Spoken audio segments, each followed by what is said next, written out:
So hi everybody, welcome along to Wednesday night, first class on Emptiness. Those of you online that I can't see, but I know you're there, so welcome.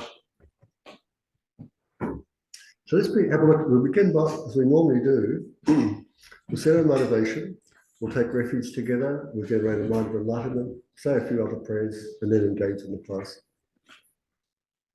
I think first of all, it's important that you are comfortable in your seat. So wriggle about, adjust your posture so you do feel comfortable. Try to make sure that your legs are comfortable, your back is straight, the shoulders are relaxed. You can keep your eyes open or close them.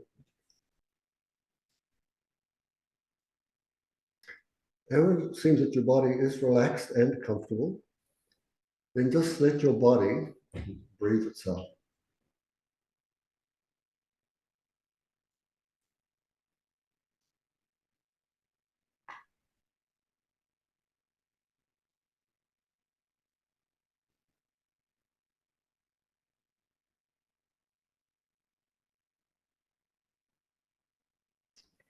And feeling the body breathe itself, relax into awareness.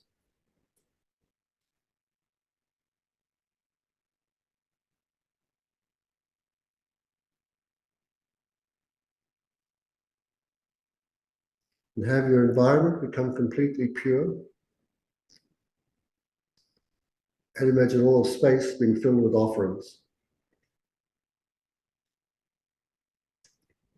And then in the space directly in front of you, on a lion throne, on a cushion of lotus, sun and moon, sits Buddha Shakyamuni.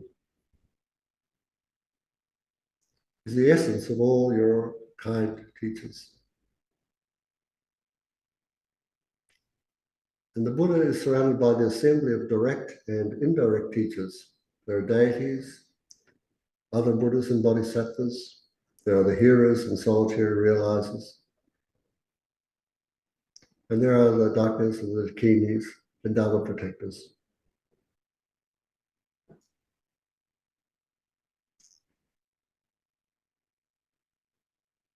So these are the beings in the space in front of you. They are also surrounded by all sentient beings. So recollect the causes for going for refuge.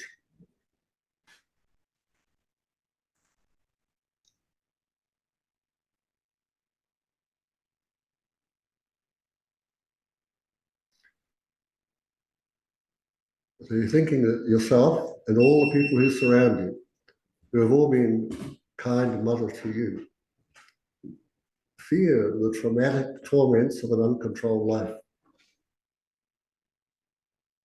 And so you're turning to the three rare sublime ones as sources of refuge.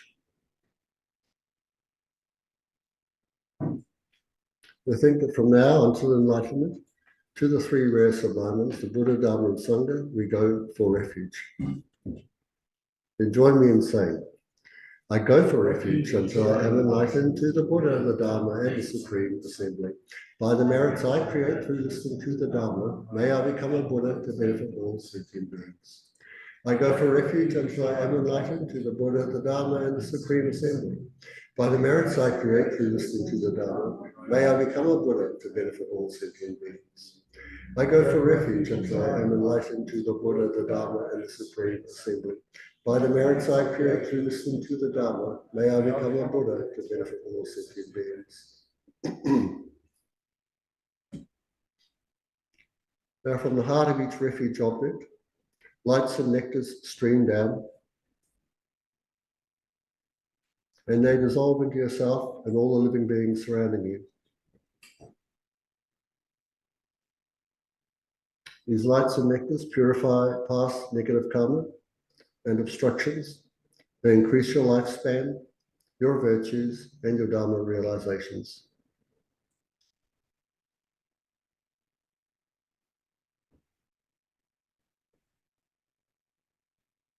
So having a body, speech, and mind cleansed by wisdom and love, recollect the four immeasurable thoughts of love, compassion, joy, and equanimity. And then decide to develop these yourself and to establish all beings in those four immeasurable states.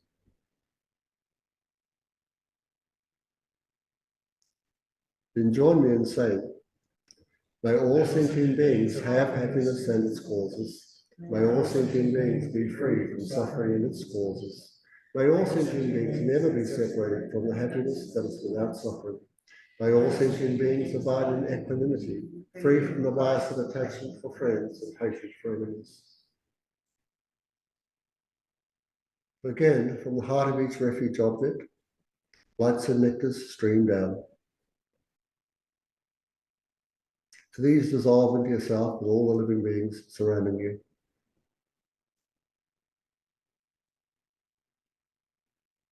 So negative karma and obstructions are purified. Your lifespan is increased. And your virtues and Dharma realizations increase.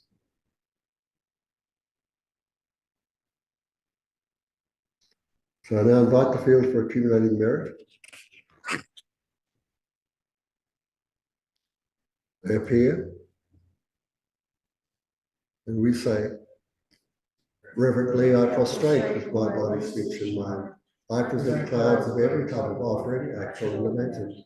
I declare all my negative actions accumulated since the beginning of this time, and rejoice in the merit of all holy and ordinary beings. Please remain until the end of cyclic existence and turn the wheel of Dharma for living beings. I dedicate my own and others' merits to the great enlightenment. Now, to prevent clinging to the merit we've created, to be truly real, we stop all appearances of the samsaric world, its inhabitants and enjoyments. And we do this by transforming the ordinary view of our body into a pure view. Now, the body takes on the aspect of the universe itself. And we prepare ourselves to offer this to the Buddha and the entourage. So we say, this ground, anointed with perfume, strewn with flowers, adorned with Mount Mary, four continents, the sun and the moon. I imagine this as a Buddha field and offer it. May all living beings enjoy this pure light. Idam Gurata Mandala Kamnayatayam. The offering has been released, and the Buddha accepts it, and he smiles at you. And you meet his gaze. And looking up into his eyes, you find immense humility, kindness, and acceptance. So now you make a request to your very kind root guru who's in the field for accumulating merit. You ask him to please come and sit on the crown of your head where there's a lotus and moon seat, and to petition the merit field. So now your root guru comes down to the crown of your head, puts his hands together in the prayer mudra, and makes requests to the field for accumulating merit. He says, please pour down your inspiring blessings upon myself and all mothers, so that they quickly stop all perverse minds, from disrespect for our kind teacher to the most subtle dualistic appearance. Please pour down your inspiring blessings, so that we may quickly generate pure minds, from respect for our kind teacher to the supreme mind of union. And please pour down your inspiring blessings to pacify all outer, inner, and secret obstructions. And so from the heart of each holy being within the field of merit, streams of light and nectar flow down, granting blessings and purifying. So now recollect these three principal aspects of the path.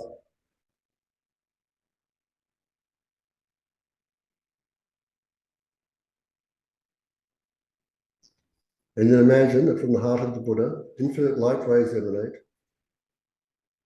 reaching all environments and all beings. The environments and the beings dissolve into light and gradually gather up into the field of merit. And all the beings within the field of merit begin to dissolve into the central figure of Buddha Shakyamuni, who now dissolves into your root guru at the crown of your head. and he transforms into the aspect of Guru Buddha Shakyamuni. He now diminishes in size, enters the crown, and descends to your heart. And his mind of the Buddha, and your very subtle mind become of one nature. And you recite the mantra. Tayatam Muni Muni Maha Tayatam Muni Muni Maha Tayatam Muni Muni Maha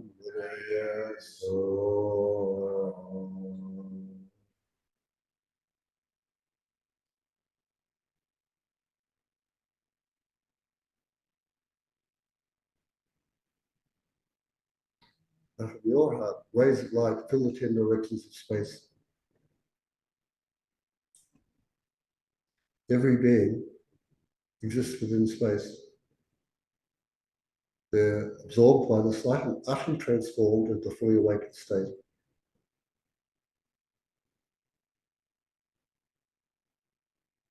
And there's this wonderful feeling of accomplishing your purpose.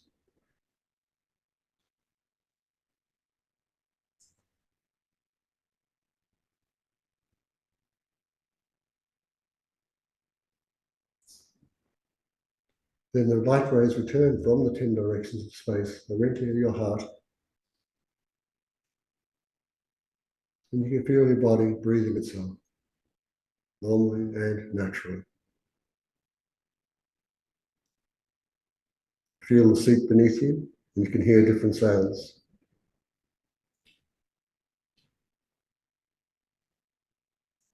You are, again, embodied. And you recognize that this meditation has been one of imagination that has imprinted the mind. There's a visualization and your aspirations. So think that the potential for awakening is present within you. And that by relying upon method and wisdom, you'll awaken this potential, become fully awakened for the benefit of others. And then now breathing in deeply through your nostrils, exhale through your mouth, and in your own time, with your eyes flutter open, adjust your body. So once again, you feel quite at ease in your seat and you are present and aware.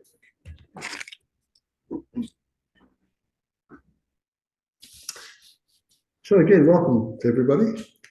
And this is what we're going to be covering in the next few weeks. So we've got a 9-week course here. There'll be 8 teachings. Then we'll have the game of afflictions to perfections and a review class. The topics in this course will include what emptiness is and how to realize it, belief systems associated with emptiness, and how ignorance manifests. And all the way through, we'll be doing different meditations on emptiness. Today, we're going to look at what is not emptiness. So all of you have heard the term emptiness, I'm sure, and there's probably many ideas what we have it is, but I'm going to tell you first of all what it's not, and then we can look at what it is. And what's the purpose of doing that? Are there any benefits of that? Well, there are many. And then we need to see what's the relationship between emptiness and nirvana and Buddhahood. Lastly, we'll look at some of the different teachers in the lineage, the Garupa lineage. Of course, as we go through, there's sections where I'll stop, and if you have questions then, please ask them. Now, I've relied on a lot of material to put this course together. This is 3 books that I found very useful. As you can see, one is called Emptiness. It's one of the books in the foundation of Buddhist thought by the English Geshe Tashi Seri.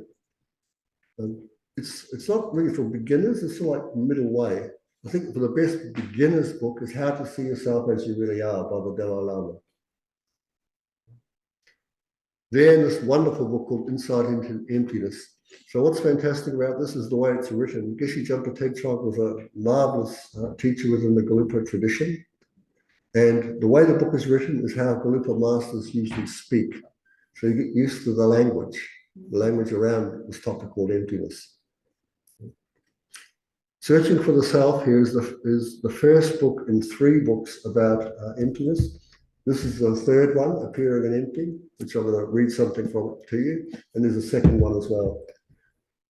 So if you really want to get into this in depth, I'd suggest those last 3 books, Searching for the Self, Appearing and Empty, and the third one, the second one, whose name escapes me. I say that because of the way they're written. They cover everything. It's written for us. This it's called the Library of Wisdom and Compassion. So it's written for Western students as a way to complement their understanding of the Lam Rim. So when we do the graduated stages of Path to Enlightenment, you get everything. So this is really good to unpack that material. Let's begin. So start with a quote from Arya Nagarjuna. And he says, by a misperception of emptiness, a person of little intelligence is destroyed. Like a snake incorrectly seized, or like a spell incorrectly cast. So again, in other words, if you hold a snake wrongly, you're going to get bitten.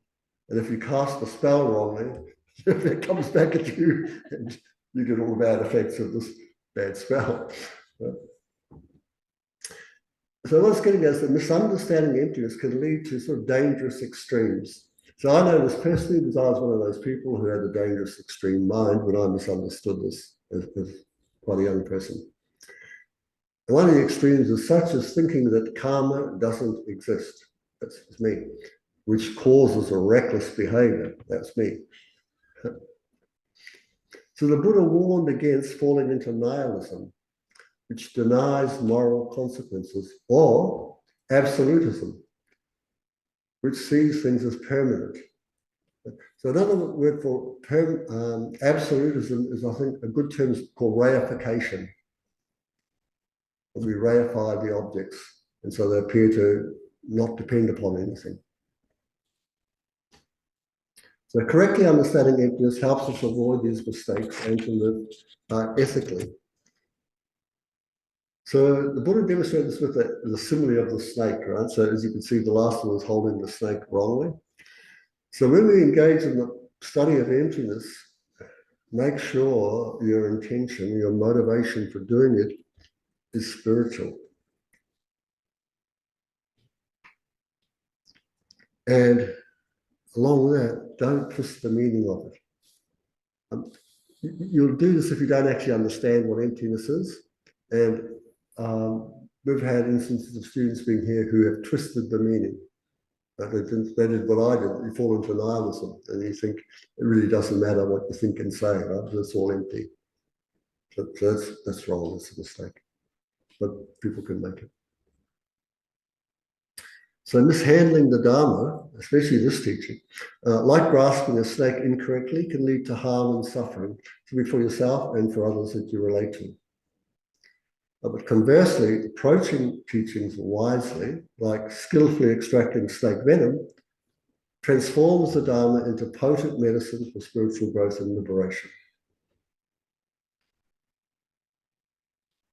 Let's have a look now at what emptiness is not. So I've got 2 slides here. So the first one is, emptiness is not nothing. But today I looked up in the dictionary what the word nothing refers to. And I remember many years ago going to a teaching and Professor Robert Thurman was there. And so he asked the audience, who, when they die, is afraid that there'll be nothing? And people put their hands up. Right? But think about that. Today, like I said, I went and got a dictionary, I looked at that, I went online, then I went to Perplexity AI, which is a very good AI, if you want truthful stuff, and put in, what is nothing? and what's it mean psychologically and philosophically. So the word nothing has been debated since 500 years BC, right up to now, right? 5th century BC to now. We're still arguing about what nothing is. So the Greeks said nothing does not exist. There's no such thing as nothing. Then the atomists, which came out of the Greek culture, they said nothing is the space between something. So what they think, they come up with the atomic theory, and where there was not an atom, there was no thing. It was the atom. So it's like the space between things. So what do you guys think nothing is? A word? It's a word, it sure is. What's it pointing towards? An absence? Yeah, that's right, absence. Something is not there.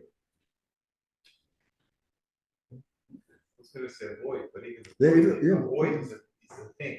That's right. And that's the problem with this no thing. Blackness is a thing. Thing. Like it's all a thing. Thing. That's right, there's a Space thing. is a thing. Yeah. So there's this thing about, and then of course you have to ask about what's the word thing mean. So there's different answers again for thing. But yeah, so it's like a void or a space where something is not. That thing is also referred to like a space. Nothing is like a space, an absence of something. And if you're aware of that, that no thing is a thing to you. Yeah, like a satsa mold. There's a, No satsa there, but there's a space here, Yeah. and you're aware of it. and you know the exact contours of the space. But nothing is the space. Yeah. A space is a thing. Yeah. So it's not nothing. That's right. That's right. And so this is what this philosophical thing happens, right? When you start doing that. But I mean, when you say the word nothing, it's in a specific context. Yeah, so If you go into an empty room, you say there's nothing in that Not room. in the You room. mean there's no people around chairs. It's Yeah. not like there's nothing. No, that's right. Yeah. And yet you could think that there is. So this is what these people were afraid of, and a death, that there'll be nothing. And they hadn't considered, well, you won't be there. And did you think of that? If you feel that that's something. That's Yeah. right. Right, that's the thing. So, it doesn't make sense if you'd be afraid.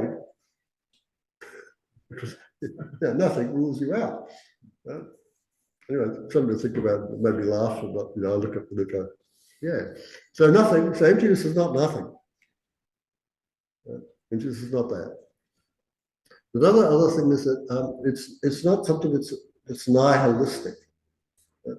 So to be a nihilist, there's got to be something that does exist, and you're saying that doesn't exist. That's nihilism. It's refuting something that does exist, and you say, no, it doesn't. The thing does exist. That's nihilism. Is nihilism also saying things extinguish into nothing? Is that also nihilism? Yeah, I guess so. Yeah, you're grabbing at nothing, no things. But the thing has to exist first before you can say it like it doesn't. Yeah. So it's not that either. And it doesn't have to be depressing. It can be if you misunderstand it, it will be. But if you don't misunderstand it, it's not. And so it doesn't have to lead to a depressive state because you'll be thinking, wow, it's all empty, there's nothing. There's no point. There's no point, right? These sort of ideas could follow along with your conception of emptiness. Things are empty. Eddie, are you using the term emptiness in the Buddhist sense? Yeah. Yeah, but again, there's a thing between the two things, the Buddhist sense and our ordinary understanding of empty, which is in the next slide. Right. So I remember there was a Buddhist scholar. He'd been a Buddhist scholar for years. And then he flipped off and went to Christianity. So a really good scholar. And like teaching at a Western academic college of high repute in England.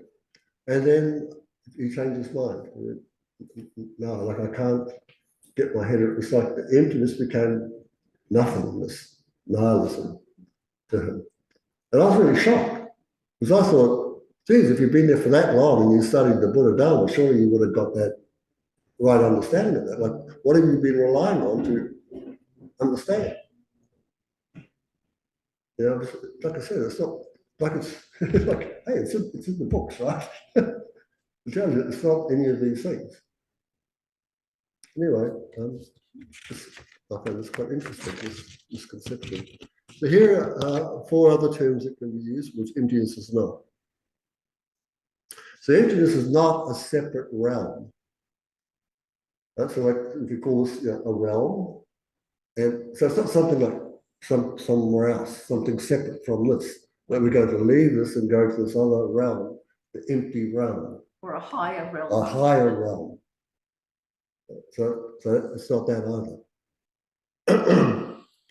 People think that, right? It's not something holy either. The understanding of it, the recognition of it is, if you have the realization of it, you call the holy being. Right? But emptiness itself is not something holy. Thirdly, empty of other. Now, when you use this word empty, there are a number of different meanings. The meaning we're using here is also empty or emptiness means empty of inherent existence.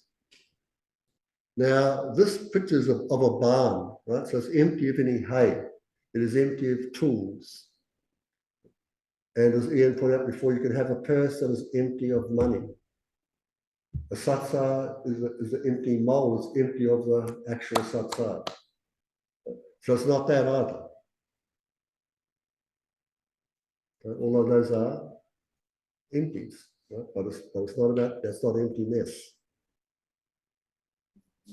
Does that empty of other mean, like, is it saying this pad is empty of everything else except the pad? Is it saying that? No. No. Like, so for instance, your pad there, if you've got an empty page, it's empty of writing. Yeah. So that's not the empty we're talking about. Yeah. What's the next one? It's not a belief either. So whether Buddhas exist or bodhisattvas exist or enlightenment exists or whether we exist makes no difference. All phenomena are empty. It's just the way they are.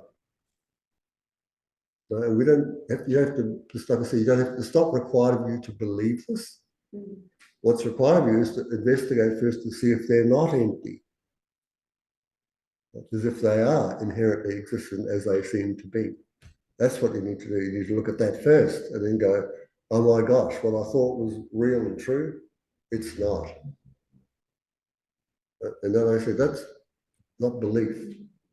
That's like a scientist getting his stuff ready and looking at the stuff and going, oh my God, this is what I've discovered. And anybody else comes along and has a look, they discover the same thing. And it's always been that way. It's never been any different. So it's not something we need to believe in. We might adopt the belief, and that's the starting place, and you can't rely on that. Because beliefs can be just knocked out. That somebody else comes along and will shatter your belief, right? But once you get your head around this, that's never going to happen. And this is what I think was either Buddha or Nagarjuna said. It's whether Buddhas exist or not. It's always been empty. Buddhas are empty. Sentient beings are empty. Whatever exists is empty of this intrinsic nature. So you can see how I'm using this term intrinsic nature or inherent nature. This is seen to be the most subtle form of emptiness. And it's the view put forward by the middle way consequent school. Other schools don't talk about emptiness in that way. They would say, yes, phenomena are empty, but they're not empty of inherent existence. They're empty of these other qualities, but not inherent existence. That's going too far, according to them. So I might just pause here before we move on to the next section called the two truths. Are there any questions? Not a question, but I was reading that Kantala often says, when she's talking about emptiness, like not a doctrinal belief, but she calls it an honest mindset. Mm-hmm. Yeah. As an approach. Yeah. Or Rabina Gordon says working hypothesis. working up. A working hypothesis. Yeah, like I said, it doesn't require belief. And if you say like you're working as a hypothesis, you've got to find out like what is the thing that is not empty. Right? Because that's what you've got to see. Is this thing empty or not? So this talk, so I haven't seen what it is yet. I'll just tell you what it's not. Right? Just get rid of those ideas. So let's have a look around. Okay. So we talk about emptiness. Let's say we're talking about a quality that objects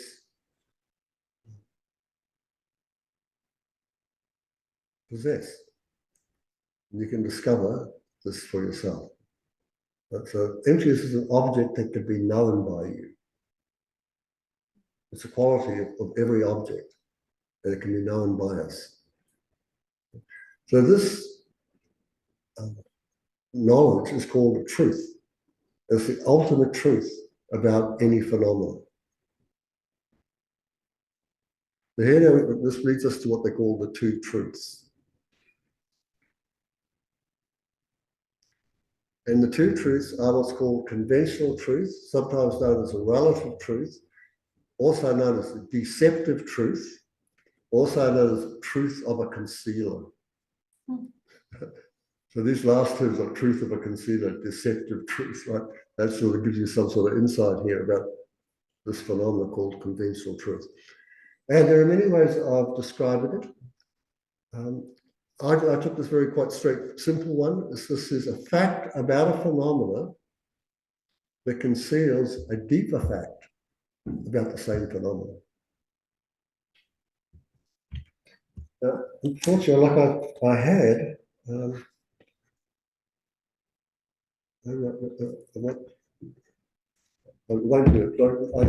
I found in here a lot of definitions of an ultimate truth, what they are. So it's often good to have a number of different definitions, so one might resonate with you. You go, oh, okay, I get it. I didn't get those other 3 or 4 ways of talking about it. This one I got. So perhaps like next week I'll try and find these out, make up a slide and talk about what an ultimate truth is, how it's defined. But and a conventional truth. So here, conventional truth is this, and ultimate truth is a fact about a phenomenon that is concealed by a more superficial fact about the same phenomenon.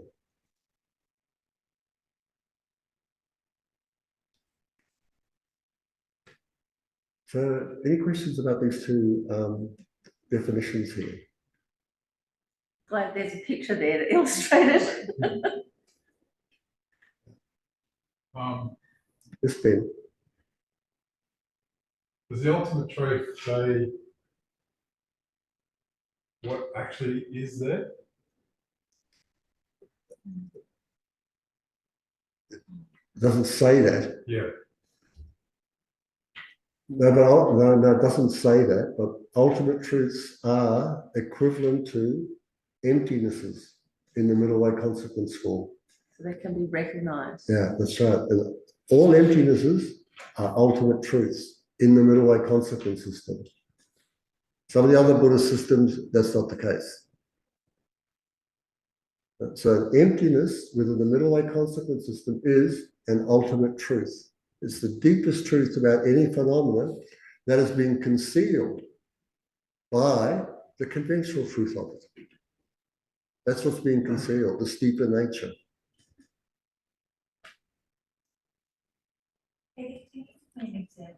Yeah, okay, so conventional truth is how things appear in everyday life. While the ultimate truth reveals how things finally exist beyond the surface appearance. Actually, I'll read a little about this here, because I thought it was quite good.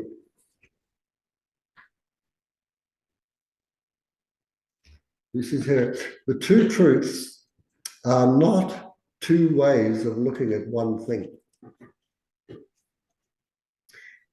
The two truths are distinct objects that are apprehended, it's been sort of known, by two different types of consciousnesses. Conventional, reliable cognizers. A conventional, reliable cognizer is something like your visual sense, your ability to hear, your ability to normally think. They're conventional cognizers. Conventional, reliable cognizers operate within the framework of language and everyday perception, where we are concerned with attributes and properties of objects and describe how they interact and function. That's on the conventional side.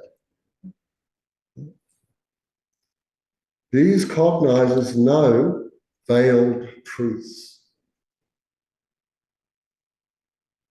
conventional truths, relative truths, truths that are true from the perspective of grasping ignorance. There's all different terms for a veiled truth. So it's like that this here, right? A fact about a phenomenon conceals.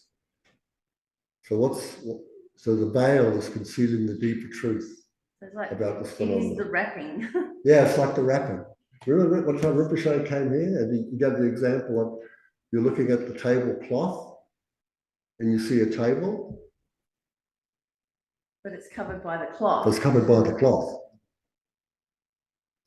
Yeah. So that's like our whole phenomena, right? There's something there, but it's covered. And that covering is called conventional truth. To see what's underneath the covering, you have to get at it a different way. You can't just use the conventional cognizers. So like with the table, you actually, to see the table, you have to take off the cloth, don't you? Because you can't see the table using your eyes. So you have to take that off. So it's the same sort of thing here. You've got to go, okay, so what is this? I've got to remove this veil to see the deeper nature of this phenomenon, to see its ultimate truth. Ben?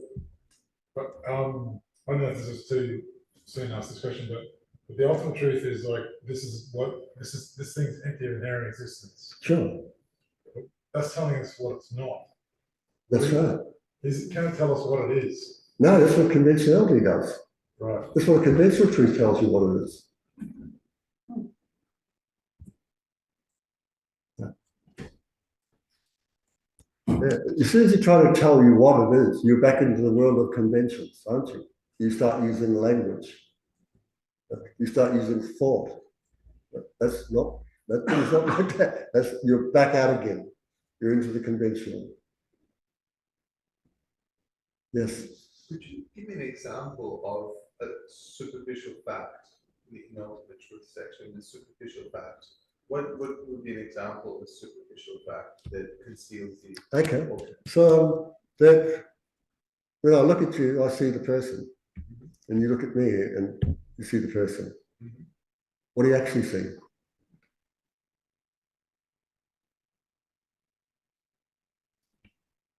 Terrible shit. Yeah. So, color, straight away, color, right? You see, it's also got shape, right? It's called a shirt. Yeah. So when you look at the person, you don't, what you actually see is just the color and shape of the body. That's concealing the person.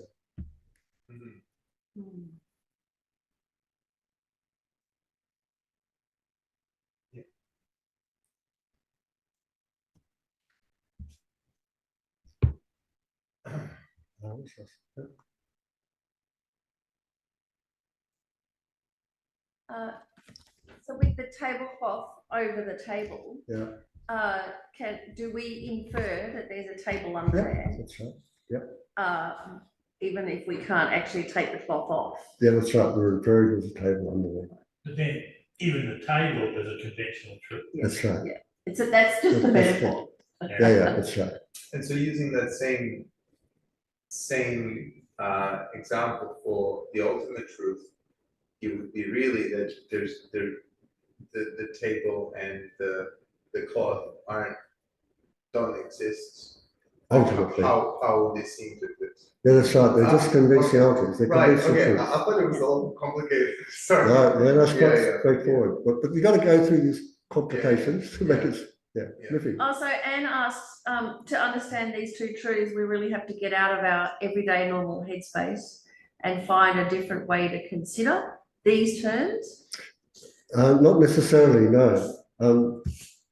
So the first thing is that the conventional truth objects are objects that can be known, that are known by us, by our normal conventional cognizers, right? Meaning our eye, ear, nose, tongue, body, and thought processes. These are the conventional truths. These are the objects that can be known by conventional cognizers, conventional senses. So that's there. Now, these same phenomena are veiled, meaning they hide the deeper nature of that thing.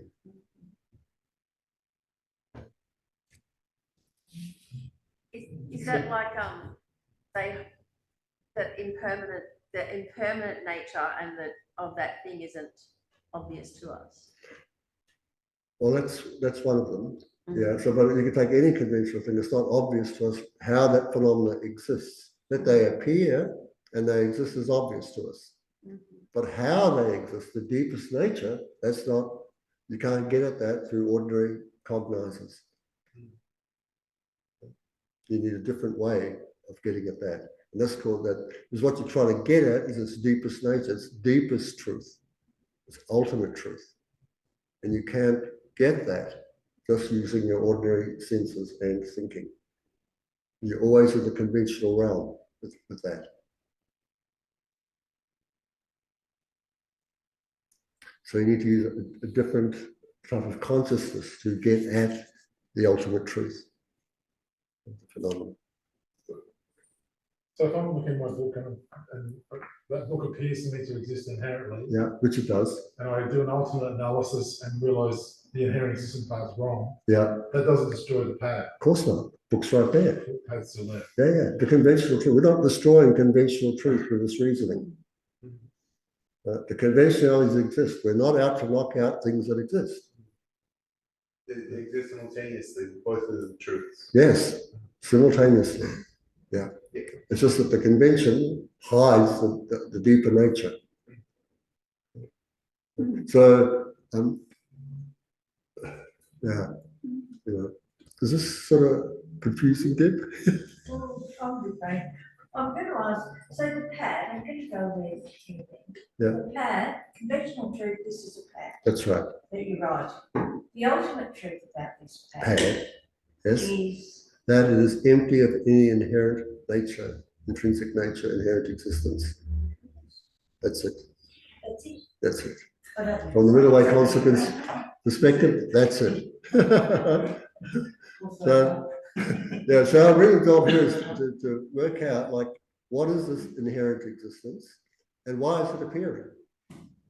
You know, that's the sort of job, is to unpack the thing, to come to realization, oh my God, although the phenomena exist and it appears to be inherently existent, that appearance is false.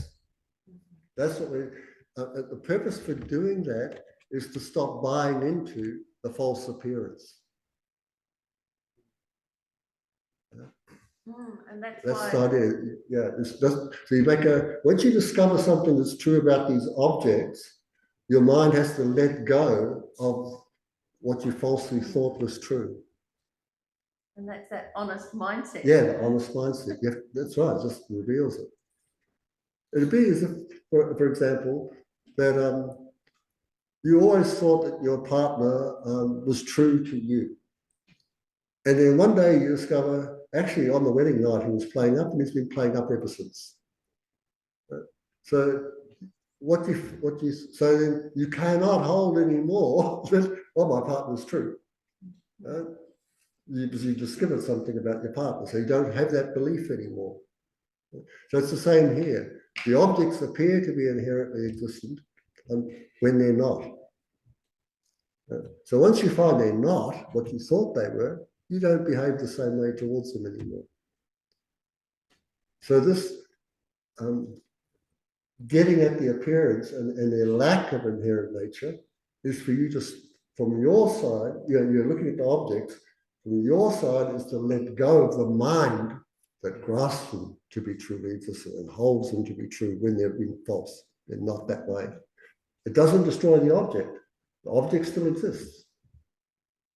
But it destroys your false idea about the object. So you're still like, if I realise emptiness right now, which I could, that pad would still appear to me nearly as a pad, but there'd be no impression of their existence. No, Oh. not again. No. So what would happen? The appearance of inherent existence will still be there, but you won't be buying into it that it inherently exists.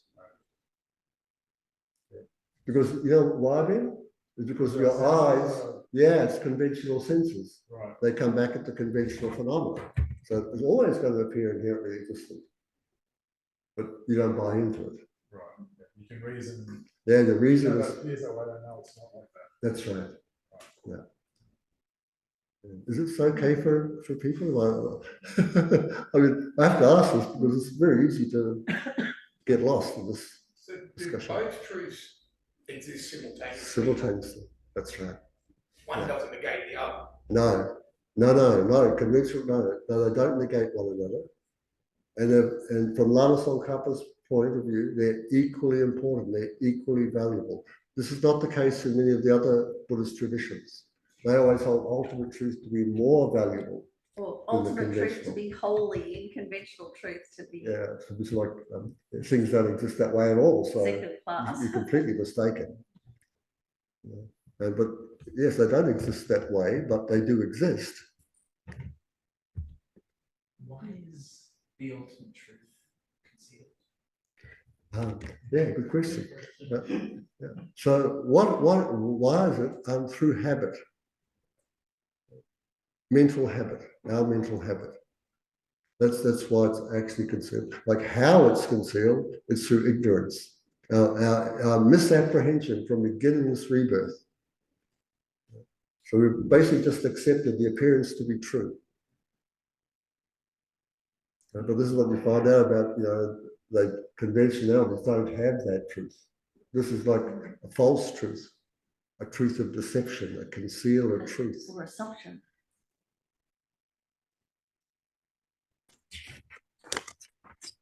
Let's have a look at what emptiness is now. Now we know what it's not. Right? We do that. So, okay. So emptiness is, like I said, from the view of the middle way consequence school, the ultimate truth. Every emptiness, any emptiness, is an ultimate truth.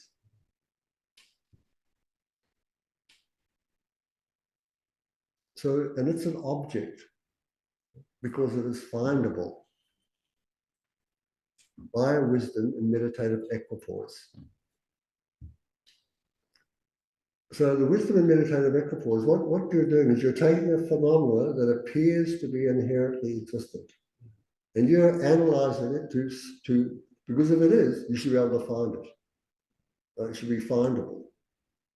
So when you analyze the meditative equipoise, this phenomena appears to be inherently existent, you find it doesn't have that. So that's the emptiness. And that's the ultimate, the deepest truth about this phenomenon. It doesn't have what you thought it did have. So that discovery can be known by you, can be apprehended by your consciousness. You can experience it. Just like you can experience a barn that's empty of hay. There's no hay in the barn, you walk in there, there's no hay. It's like you said before, you went to, well, there was nothing there. Go down the field and see if the cow was there. I went down, there's nothing there. You should say, no, the cow was not there. Right? So it's the same here. I looked at the phenomenon to see if it had the inherent existence that it seemed to have, and it was not there. I looked at all the places it could be. It's not there. And so that is findable by your wisdom. You can find that. It's also an ultimate because it's the object's real mode of existence.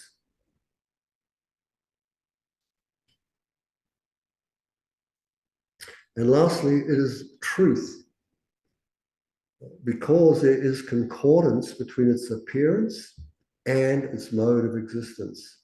Mhm. See, that's lovely, isn't it? It's like, I mean, when I was a kid, I was looking for the ultimate truth all the time. I was like, and I couldn't find it. You know, I was knocking around going, geez, it can't be anything that ultimately exists. And I went, therefore nothing exists. Big mistake. Yeah. Because this, you know, if you look for something that's true, it's got to like appear and be that way. That's the only way it can be true. Can't be some discordant thing there. And then you know that's not true. It's false in some way. So this is where something where you, like I said, this discovery is, and have a big effect on you. So in Buddhism, conventional truth is how things appear in everyday life, while the ultimate truth reveals their deeper nature, emptiness, or the lack of inherent existence. This is what emptiness is referring to here in the middle way consequence school, the lack of inherent existence.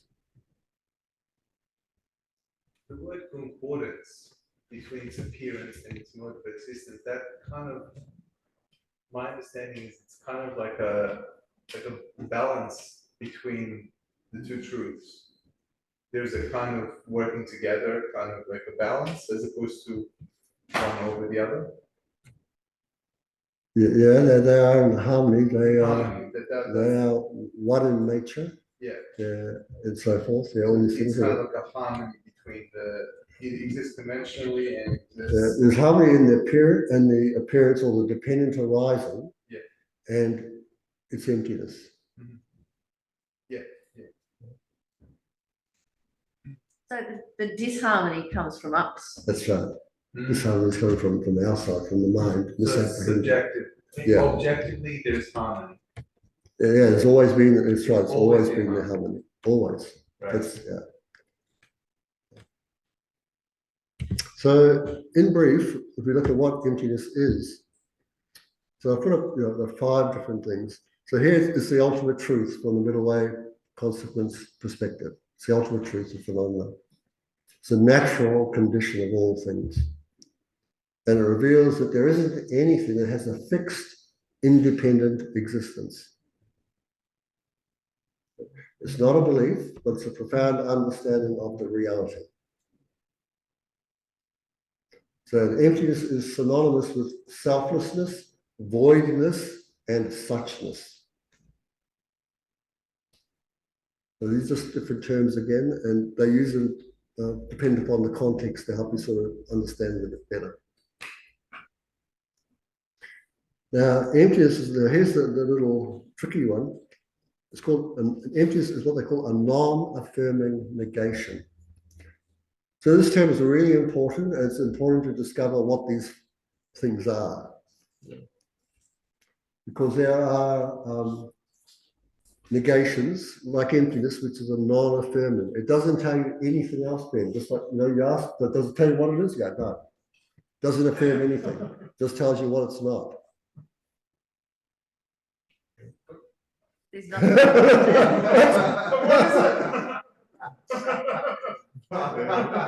That's right. And I'll talk a bit more about that in the next slide, what this non-affirming negation is. It's also described as the final mode of existence. And it is a quality of all existence. So I like this when I come across that. It's like, that's a nice way of putting it, a quality. All phenomena have the quality of being empty of an inherent nature, inherent existence.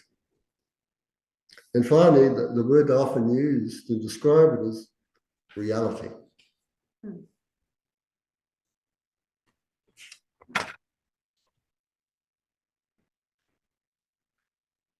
I've always found that idea of quality of all phenomena as a very useful idea. Yeah, I do too, Ian. It's like, when I first got thought, wow, that's really lovely to say it like that. I get it. Okay. Yeah. What do you mean by the final? Like finally, in what sense?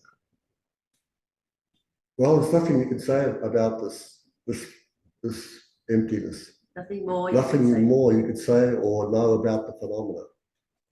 There's no deeper truth you can know about it. There's nothing more to be known about the right. phenomenon. Once you reach it, that's the end of the road. That's it, yeah. Yeah. Yeah. Alright, that's easy enough. Yeah, that's what I'm That's saying. the right? easy one. Yeah, and they go, that's the reality. Right? This final mode, this is reality. And you know this reality is you know, the appearance and the way it exists are in harmony. So people like me saying, what is it, is a moot point. Yeah, that's right. Yeah, you can never get at it by asking that question. Yeah. You know, I mean, you always kind of, you try to answer it with language, you just go, that's not it. No, that's not it. That's not it. It's quite right. Yeah, they go, netty, not that, not that, not that, not that. Yeah. So let's look at another slide here. This is non-affirming negation. So here we have this thing. I like this. If you were in the middle of the room the whole time, why can we not find a single witness to corroborate your testimony? So emptiness is a non-affirming negation, meaning it denies the existence of inherent existence without implying something else in its place. That's a non-affirming negation. It just knocks out something there's nothing else affirmed. You said it again. Just a second. Yeah. So emptiness is a non-affirming negation, meaning it denies the existence of inherent essence, inherent existence. The inherent essence, inherent existence is given the name self. So self has many different meanings, but in this context, self means inherent existence or essence, some sort of real nature from its own side, really there. So it denies the existence of that without implying something else exists in its place. Yes, Peet. Angela asks, so is it our self-grasping that makes it difficult to go beyond conventional existence? Yes, sure does. That's right. And So- actual self-grasping has a great deal to do with conventional truth. Yeah, not so much conventional existence, but conventional truth. Is that why we can hear the definitions, understand the definitions, but we revert back to conventional truth all the time when we see something? Yeah, it could be that great. Like if it's not strengthened within you, so it becomes, you know, your way of being and seeing. Yeah, that's what will happen. You'll flip back out. To believe in conventional truth. Yeah, that's right. Yeah. So conventional truths are not actually a problem. The problem is what they call the grasping at them to be true, to have a truth that they don't actually have. And that truth that they don't ever have is actually being provided by self-grasping ignorance. Isn't it that we think conventional things exist ultimately? That's our Yeah, problem. that's right. And that's what self-grasping does. Use those two things together rather than seeing how they really exist. Dependently. Yeah. So he says, imagine you're at a party and someone asks you if there's a giant elephant in the room. You look around and see no giant elephant. So you say, no, there's no giant elephant. So that's a non-affirming negation. Right? You're not suggesting anything else in its place. There's just no giant elephants in the room. That's it. In the same way, when we say there is no self, we're denying the existence of a self without saying that anything else exists instead. You know, it's just the same way. We're just doing the same But thing. it's our habit goes, like Ben said, but. Mm-hmm. There's got to be. Yeah, but so like you said, there's got to be an inherent self. Like it doesn't have to be an inherent self. All the self has to do is conventionally exist, and that's enough. That's how things exist, conventionally, not inherently.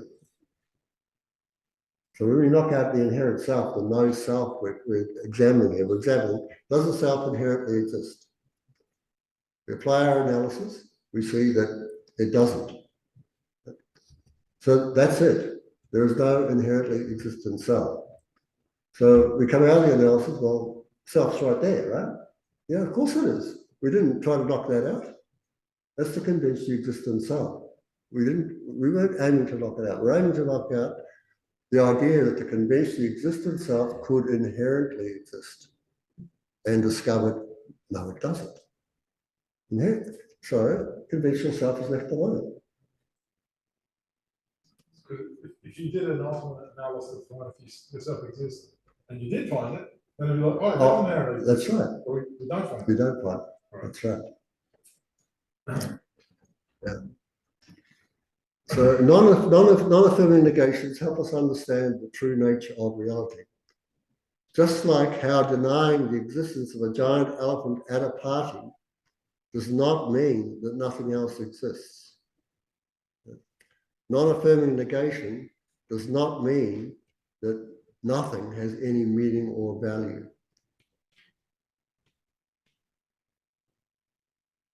So here's a couple of other, so how about you guys? Can anybody give me another example of a non-affirming negation? You've got to say something that doesn't exist without suggesting something else exists in its place. Ben. There is no coffee in this coffee jar. That's right. That's right. That's okay, gotcha. Yep. There's You no cannot coffee. see the aeroplane in the sky. Yep, that's right. But if you did the opposite and you did an affirming negation, Yeah. you would say that's not an aeroplane, that's. See,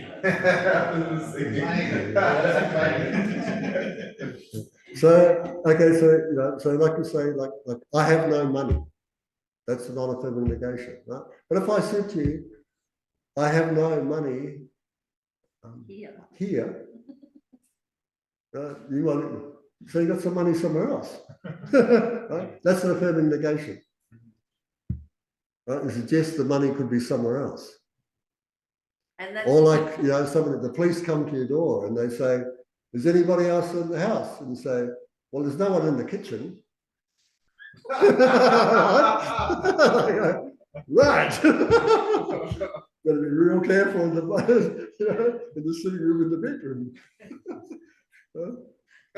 So that's an affirming negation. You say no, one thing, but the other side is like, yeah, but something's left over.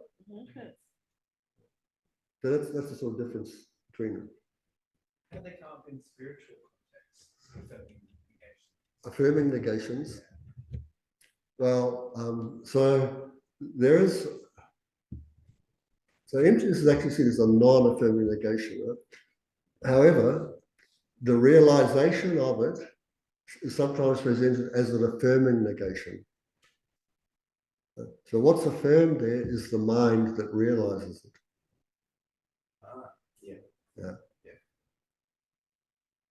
Is that like a subjective? Yeah. an experience. That's right, because yeah, something was realized. And that's considered as that can be experienced by as a real thing, right? A real event. You know, I keep thinking about one of my favorite writers. He's a palliative care nurse, been doing that 20 years, and he's saying on approaching death, one thing that stuck, it feels like one thing that one of these patients told him, that feels like there's no one on the road and there is no road. So that's how he feels as he's kind of drifting away. There's no one on the road and there's no road. Kind of seems like it's kind of similar in that it's a non-affirming negation. But also there's a sense that there's a inherent, for me, kind of not inherent, probably the wrong word, but there's a grasping there. It's kind of fear. It's like there's no one on the road, and now there's no road. It's, you know. Yeah. So that's I guess, and so at the same time, there's somebody experiencing no road and no one on the road. Yeah, the right? person that's down. Yeah, that's right. It's like a bare experience. So when we come with this phenomenon called emptiness. Right? When we investigate whether phenomena do have the inherent existence they seem to have, right? So the process is twofold. First, it's conceptual. And that's just like the thing of you seeing no road, right? So it's like the phenomena appears to inherently exist. You negate its inherent existence, the absence of that inherent existence appears, and you know it.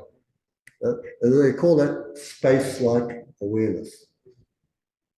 Space-like emptiness. It's just what you thought was there vanishes, but a space opens up, and you're aware of that. Right? You experience it. But it's like subject-object duality. There's still this thing of me knowing that. Yes. So that's the start of it. And that's a correct understanding of the emptiness. Right? So that's like a conceptual. Well, we have to go beyond the conceptual.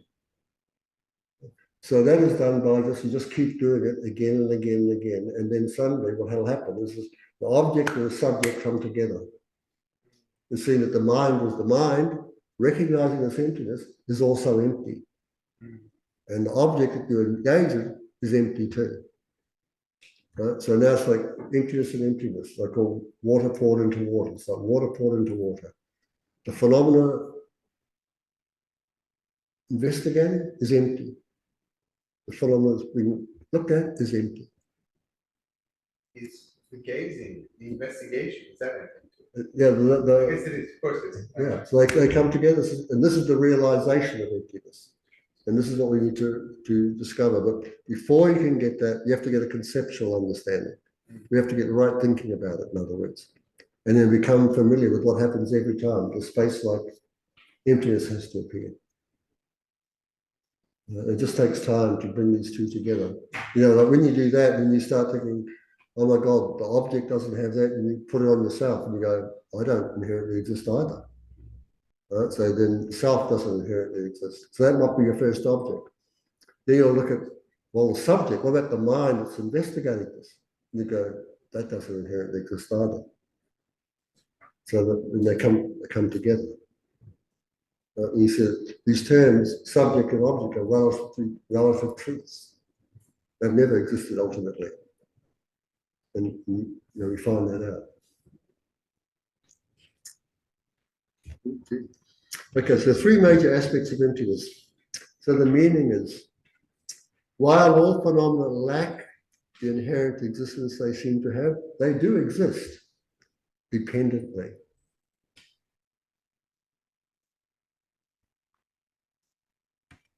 So the nature of emptiness is just the mere negation of grasping this inherent existence. So that's, like I said again, we're trying to stop the mind grabbing at the falsity of it and thinking it's true. And of course, the purpose of doing this is to eliminate that grasping.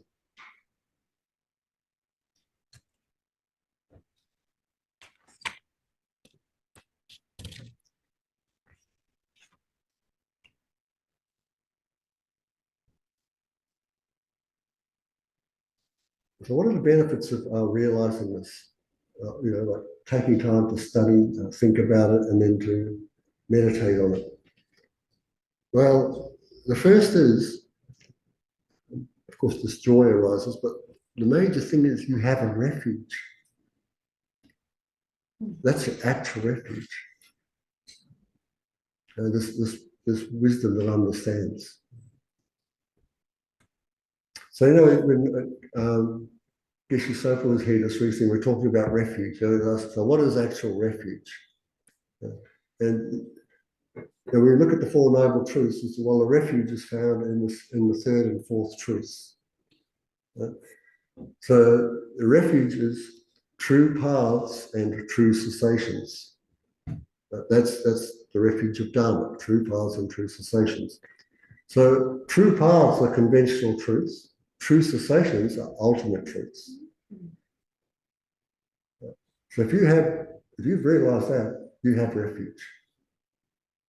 Your mind is protected from self-grasping and all the problems that arise from self-grasping. But it's ultimate, that's actual refuge.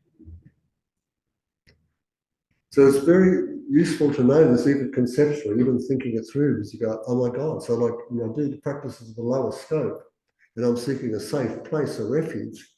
It's my own mind that is empty from the very beginning. And any appearances arising are dependent, therefore they're empty too. So what's the point of grasping at all my ideas? No point grasping at everything that conventionally appears to you. If you grasp, you're grasping at the false appearance. It doesn't have the inherent existence. So you can sort of relax into that, go, there's my refuge. The mind is safe.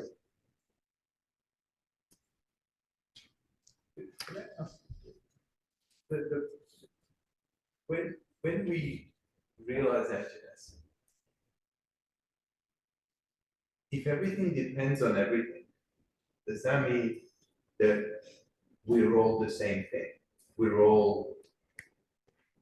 So here we've got two good. So we are all the same thing in being empty. But we're not all the same in terms of conventionalities. We've got men, women, blood, all sorts of different things, right? But like, is there a realization that everything is not only connected, but everything's a part of the same thing? Yeah, but that comes out like when you have the realization of emptiness, coming out of that, you realize, gosh, if things don't have intrinsic nature, but here they all are, then they all exist dependently.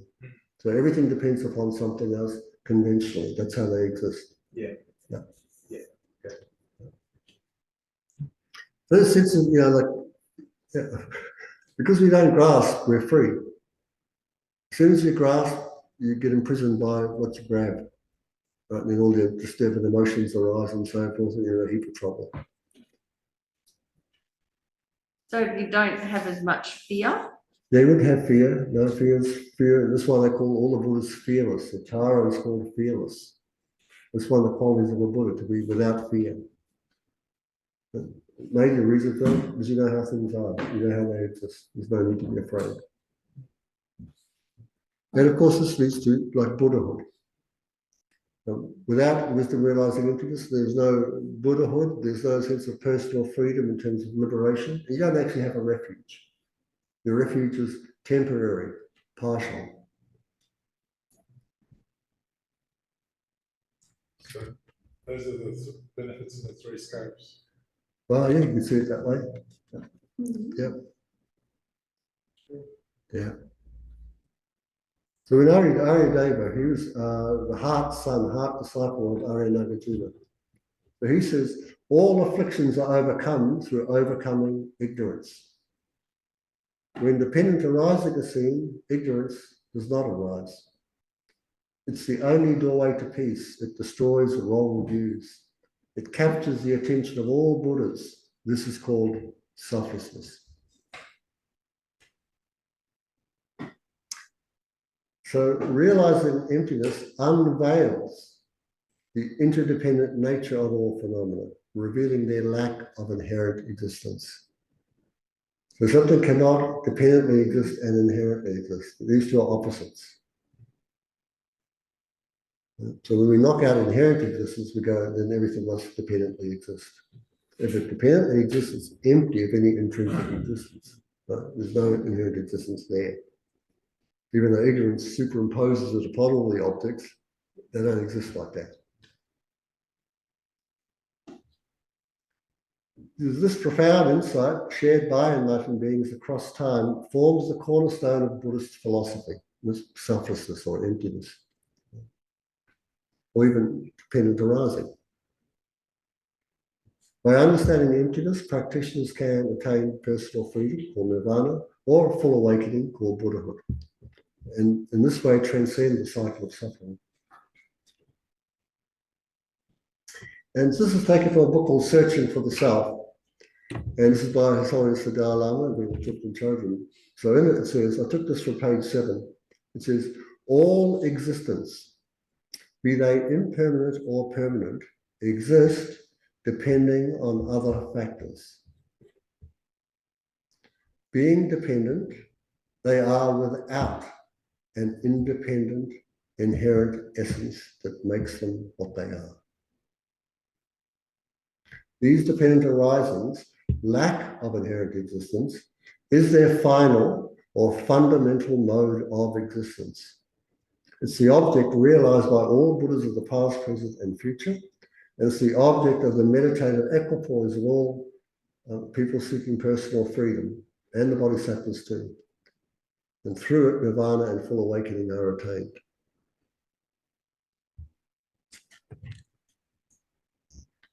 Yeah, so, this realization is really, I hope you can see it's like, on one side we've got the mind that sees everything as to have an inherent existence.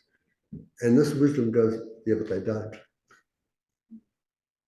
I know it looks like that, but they don't have that. And so, so over time, you get sort of used to this, you can stop the grasping.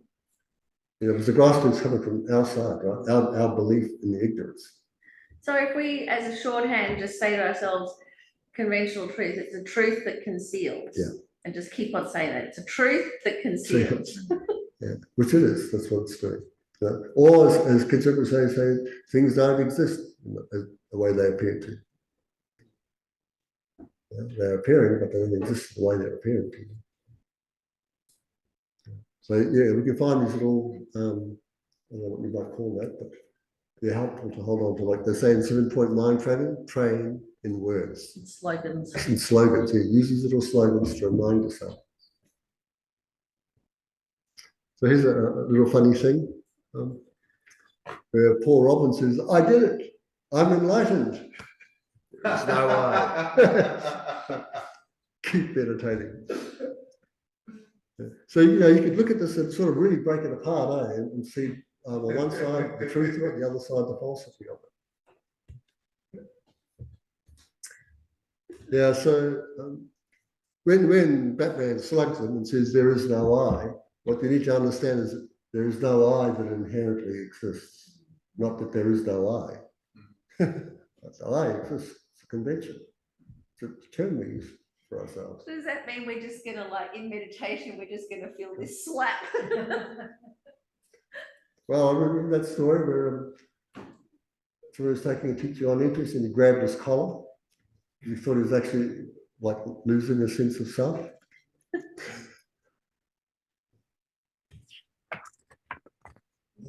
Yeah, so here's our first little part of what's interesting. So emptiness, like I said, it's a single gateway to freedom. So some of it's called emptiness, some of it's called signlessness, and some of it's called wishlessness. So emptiness refers to all phenomena. Signlessness refers to that all causal phenomena, the causes are without any inherent existence. And then the other side is like the effect. That effect is without any inherent existence. So it's like it covers everything, because everything is empty. If it exists, dependently exists, therefore it must be empty. Any questions? No. Okay. Anything from here? Okay, let's do a meditation.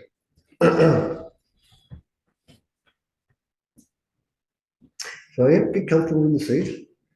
Just allow your body to settle into a comfortable position. You can keep your eyes open or close them. And as you exhale, let go of any tension or distraction.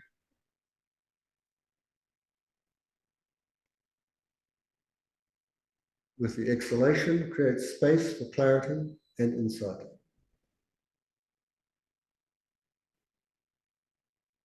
And now set an intention to explore the concept of emptiness with an open and curious mind. So I want you to imagine now that you're out in the desert and a beautiful mirage appears to you. Shimmering water that appears to be real and enticing. So this mirage represents our usual perception of reality, where things seem to have an inherent, independent existence. Yet like the mirage, the inherent existence we perceive is an illusion. And this is the essence of emptiness. Sort of like reaching out to touch the water mirage, only to find your hand passing through empty space. So how might your perspective on life change if you realized everything was like this mirage? Pure and real, but lacking inherent existence.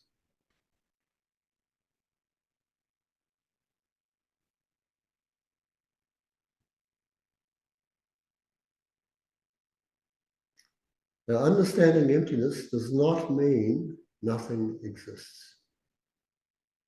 Rather, things don't exist as we usually think they do.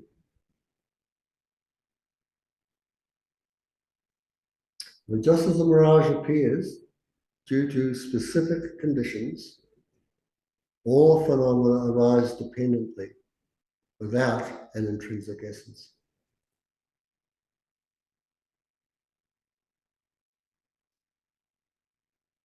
Can you recall a time when something you thought was permanent or inherently existent changed unexpectedly?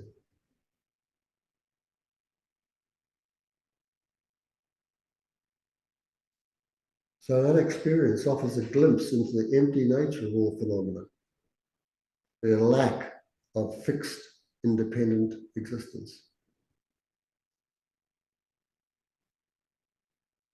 So like recognizing that the entire desert is filled with potential mirages, we can start to see the empty nature in all aspects of our experience. So how might embracing this understanding of emptiness influence your attachments and aversions in daily life?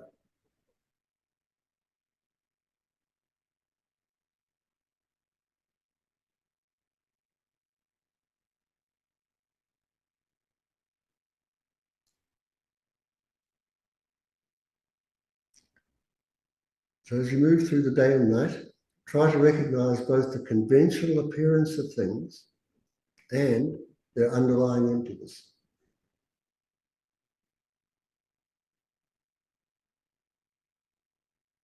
So they're both there. But now, just take a deep breath. Exhale. And carry the wisdom with you. Know it can lead to profound freedom and peace.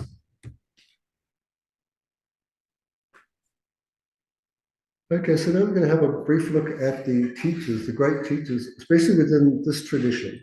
You know, there's basically four traditions, right? We've got Galupa, Kagyu, Shakya, Nyingma. Each of them has a lineage of teachers of emptiness that they all admire and respect. But they all come out of these two people, Buddha Shakyamuni and Nagarjuna. Every tradition holds that these are the major dudes.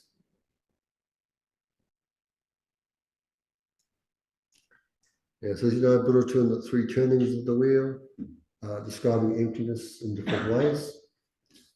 And Nagarjuna is often called the second Buddha, isn't he? Yeah. And Nagarjuna was predicted by the Buddha, saying, I think it was 600 or 700 years after my passing away, a person will come up and it will explain my teachings in great depth. Yeah.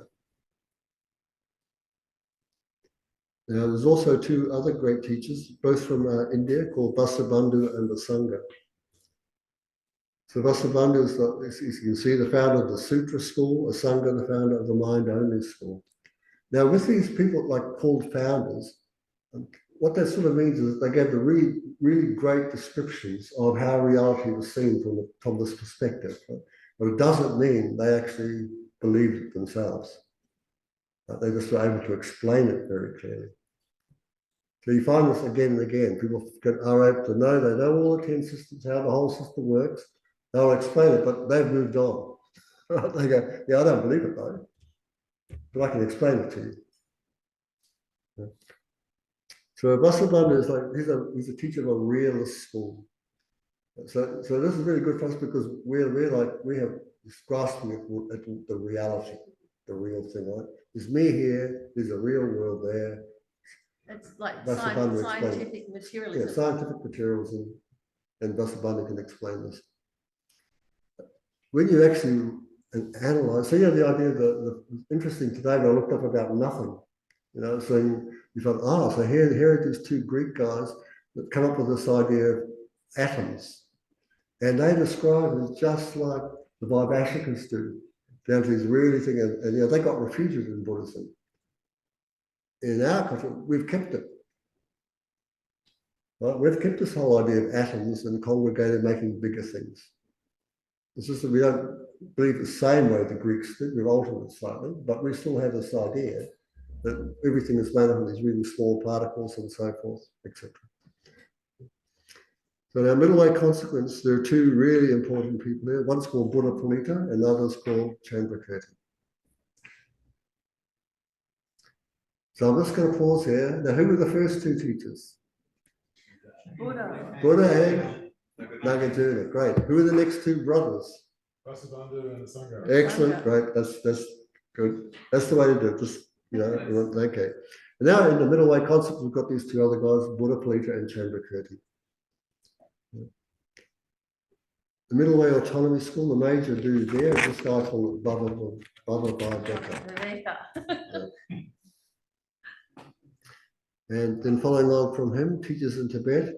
So Chandrakirti first brought the Buddha Dharma to Tibet, and he did not bring the middle way consequence point of view. He brought it a different way. So it's quite interesting. It took quite a long time for the middle way view to finally get to Tibet and then be established. And it got really firmly established with Lama Tsongkhapa. Atisha, he comes from India, as you probably know his story. He teaches in Tibet and he introduces the middle way. But it's not really strongly adopted. Because people have this other way of looking at things, heavily influenced by the mind only. Lama Tsongkhapa comes along. And like I said, he confirms Chandrakirti's and Buddha Palita's interpretation of Nagarjuna's text. And since then, this view has been the predominant view of Tibetan Buddhism.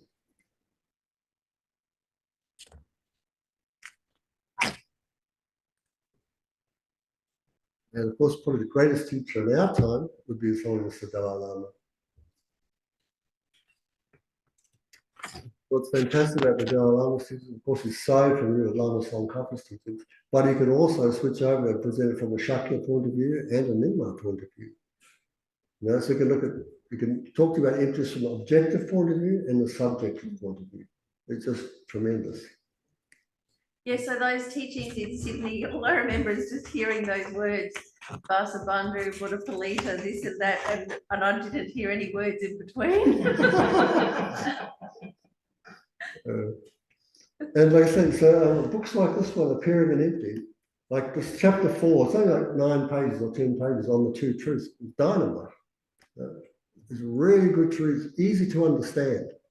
You can just put it down, and what I love about, I really like how good teachers can condense all the material down to just a couple of lines. A couple of lines is sometimes all we can bear, at least for me. It's like, just that, thanks. And then otherwise I get completely confused about what you're talking about.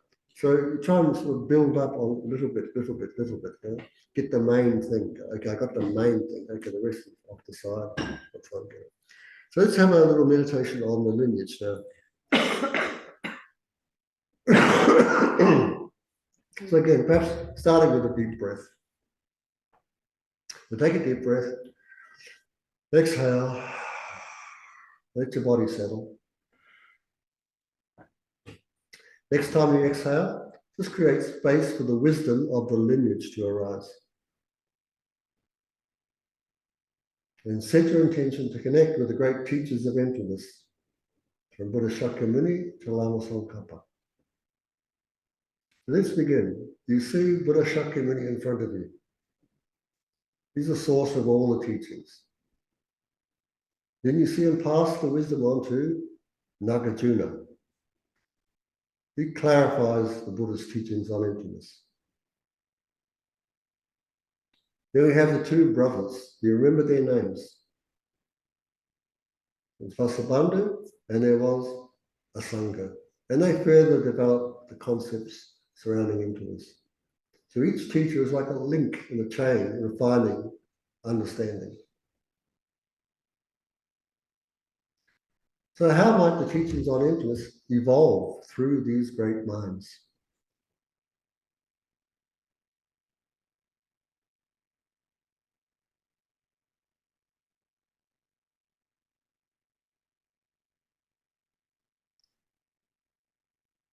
Now see the two great teachers of the consequent school. There is Buddha Palita and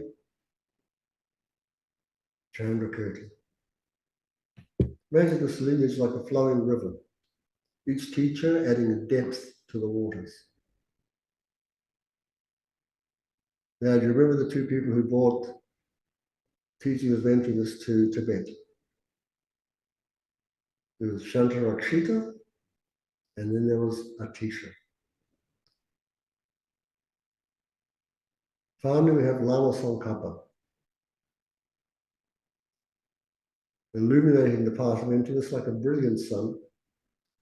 And in the brightness of that brilliant sun, recognize His Holiness, the Dalai Lama.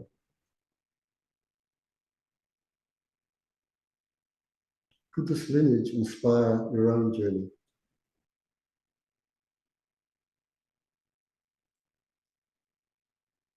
When you practice, recall this chain of teaching and teachers and contemplating emptiness. And as we conclude, breathe deeply, exhale, and allow just a feeling of gratitude for the lineage of wisdom.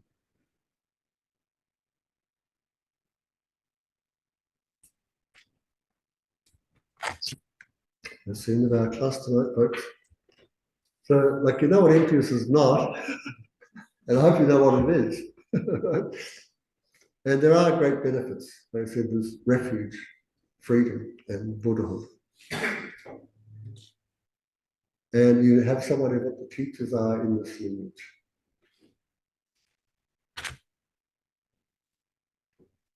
So next week we're going to look a bit more about why this, the realizing of emptiness is so important. And then look at some of these, what they call the Buddhist tenet systems. So this is what we're going to look at now, how the understanding of emptiness progressed through time. And the beliefs that arose and then that were cut down. And then new understandings came, and they were also changed. Isn't that the readings, or is that what's coming Oh, up? sorry, this is the readings, yeah. So Yeah. please, we've got that up online, sorry. And then, but coming up, so now next week, we're going to look at what they call the 4 seals. What makes you a Buddhist? So within that, of course, is realizing of selflessness and emptiness. With a caveat that it's actually in a fortnight. Thank But you, do Nikki. come next week because there is the dependent arising game to play. Oh. So the 4 seals, of course, is purification and merit. So the best purifier is emptiness. The best merit is dependent arising. And why it's necessary to develop a sense of calmness, to use this mind as analyzing realities. Actually, that's what Anne said right at the beginning, that she just felt like she hears it and it's like mercury, it just runs off her mind. That's right. Yes. Wow, that's a good description there. Yeah, that's right. I think you need to put up some little edges so it comes back in. So thank you all for being here. It's great. I love presenting this material. I love your interest in it. 12 people online. Okay. Well, thank you all those people online. I hope you got something useful from it. How many males within that? Because we've got more males tonight. Yeah, no, it's more women online. So we've even Stevens now. So due to the merits of these virtuous actions, may I quickly attain the state of a Guru Buddha and lead all living beings without exception into that enlightened state. May the Supreme Jewel, Bodhicitta, not yet born arise and grow. May that born have no decline but increase forevermore. And as long as space remains, as long as sentient beings remain, may I too remain to dispel the sorrows of the world. And now for one of the greatest teachers of emptiness and dependent arising and real jazz master at it, let's make a dedication for a swift return. In holding and spreading the Buddha's precious and complete teachings through explanation and practice, you wore the armor of patience that is never discouraged. Incomparable venerable, you are magnificent. Thank you very much, everyone. Thank you.